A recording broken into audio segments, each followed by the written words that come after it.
The problem with trauma is it holds you back from being the best version of yourself. So the number four thing that everybody has, like I said, you either have it currently, you've had it, or you're going to have it in the future, is trauma, right? Trauma comes in a million different forms. It could be the way you grew up, the environment you grew up in. It could be maybe you're a child of divorce.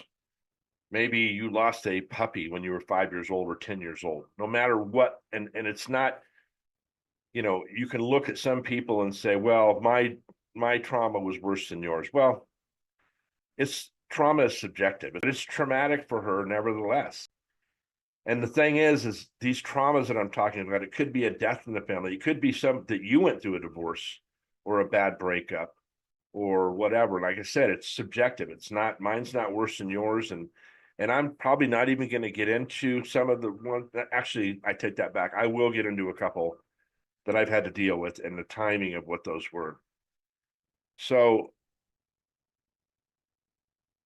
I want to remind you, I'm not a doctor. I don't pretend to be a doctor. I don't play one on TV. I've listened to clinical psychologists. I've read books about these things.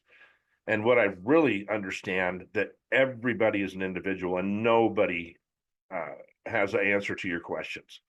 Do you need a clinical psychologist? I don't know. You need to, maybe that's what could help you get over this trauma. The problem with trauma is it holds you back from being the best version of yourself. And if you are a caretaker for somebody, a manager, a parent, or whatever, and you have this trauma holding you back, you're not operating at the highest level you can operate at.